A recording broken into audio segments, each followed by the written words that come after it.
Elon Musk is ditching Delaware. Oh boy, this could set a major trend. Basically, he had this Tesla package where he's supposed to get a big payout, but there was a lawsuit, and a judge in Delaware said you don't get your $56 billion. Naturally, Elon Musk is perturbed, as I would be too if I wasn't going to get $56 billion. And so he's trying to move Tesla out of Delaware, but as announced, SpaceX is done. The reason this is massive is that Delaware is essentially a tax haven for large corporations. It's not all nefarious, though. I can break this down. We don't do any of the Delaware stuff. We are a West Virginia corporation, but I own a bunch of different companies. They all do a bunch of different things, and they're registered where they need to be registered. But of course, when forming a business, everybody always says, go to Delaware because you save tax money. It actually makes sense for a national business. If I'm opening up a hot dog stand in Charlestown, West Virginia, well, I'm going to register in West Virginia. How would you, as a physical location, register somewhere else? But what if you're going to, at the national level, I don't know, make a podcast? Actually, Delaware makes a lot of sense. You want to set up your headquarters in a state that will give you beneficial terms, better on taxes and resources, etc. But I don't do that kind of stuff. With Elon Musk's move, you may now see a lot of people decide Delaware is too dangerous to operate because they just denied Elon his own pay from his own company. But let me break this down for you to explain what happened. They say Elon Musk has moved the state of incorporation for SpaceX from Delaware to Texas after a court in the former state struck down his $55 billion Tesla compensation package. In a post on X, Musk wrote, Tesla has moved its state of incorporation from Delaware to Texas. If your company is still incorporated in Delaware, I recommend moving to another state as soon as possible. The move comes after Judge Kathleen McCormick voided Musk's compensation package from the company, which helped to make him the richest person in the world. The ruling had stemmed from a lawsuit brought by a shareholder who said Musk's ties with directors who negotiated the bumper package weren't disclosed. I call shenanigans on this. Elon Musk is the guy. Okay, here we go. At issue was his 10-year compensation package granted in 2018, which offered him 12 separate stock grants, each tied to its own performance goal, and each representing 1% of Tesla's shares. Musk achieved all 12 goals, but was barred from selling any of the shares for at least 5 years per the agreement. The package granted stock option awards for around 304 million shares that Musk can buy at about $23.33 each, well below the Wednesday closing price of $188. The shares in question will now be canceled, but Musk had not exercised any of the options yet, meaning that his ownership stake in Tesla remains at 13%. The plan had a $55.8 billion maximum value and $2.6 billion fair value at the grant date, making it by far the largest CEO pay package in corporate history. The shareholders' lawyers argued that his compensation package should be voided because it was dictated by Musk and was the product of sham negotiations with directors who were not independent of him. I'm just going to say this. I am a Tesla shareholder. I bought in at the low point. I want Elon Musk to have that money. I am offended at the idea that someone sued saying Elon should not get what he's deserving of. I don't care that he would be able to buy a percentage of stock at that price. I think it's all good for me as a shareholder. It's a very small amount, honestly. But this is the crazy thing to me about this. It's Elon Musk's company. It's like he is. I understand there's a lot of people involved in all that stuff. But this idea that because the directors were not independent of it, so what? That's the craziest thing I've ever heard. So this judge in Delaware, here we go, says he can't have his money. Okay. McCormick determined that Musk was effectively a controlling shareholder with a 21.9% stake in the company, influential superstar CEO status, and deep ties to the directors charged with setting his compensation. In light of those facts, she found that his pay package should have been subject to a more rigorous standard of review. The process leading to the approval of Musk's compensation plan was deeply flawed, she wrote in her decision. Musk had extensive ties to the persons tasked with negotiating on Tesla's behalf. So what?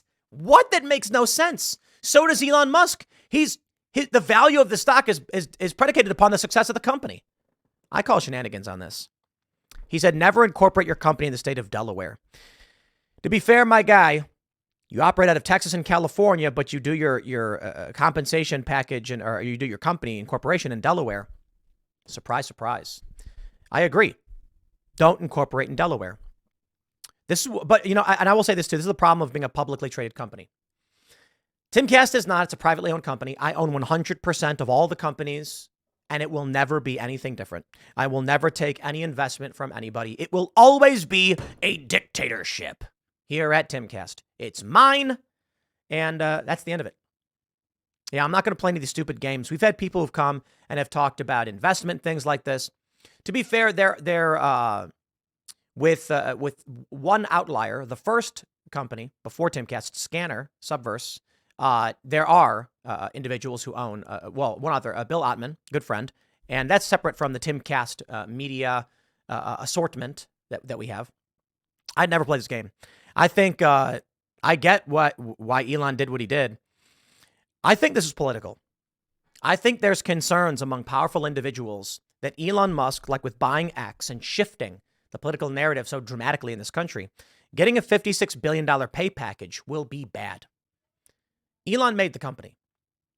Without Elon, there's no Tesla. I believe he deserves all of it.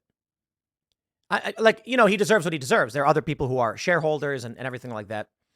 I look at this ruling and what's happening now as a threat to my investment.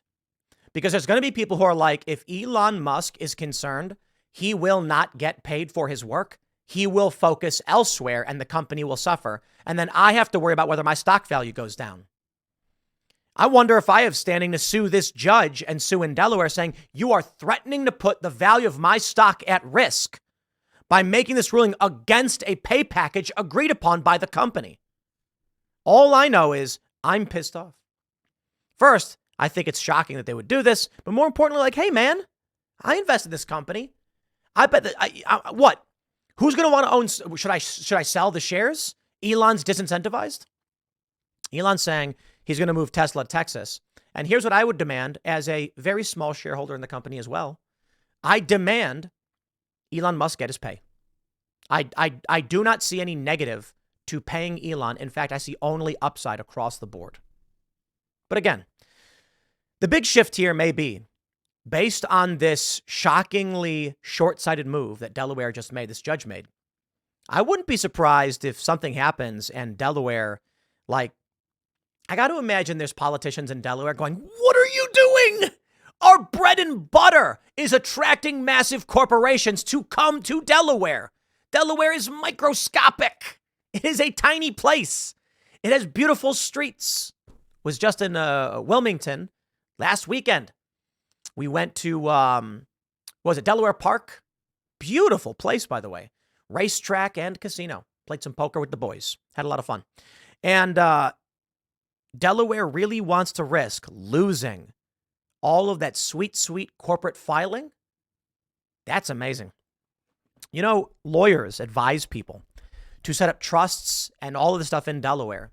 That's why someone was jokingly calling it like a humble, what do they call it? A housing complex for a bunch of butlers. Because rich people don't live there.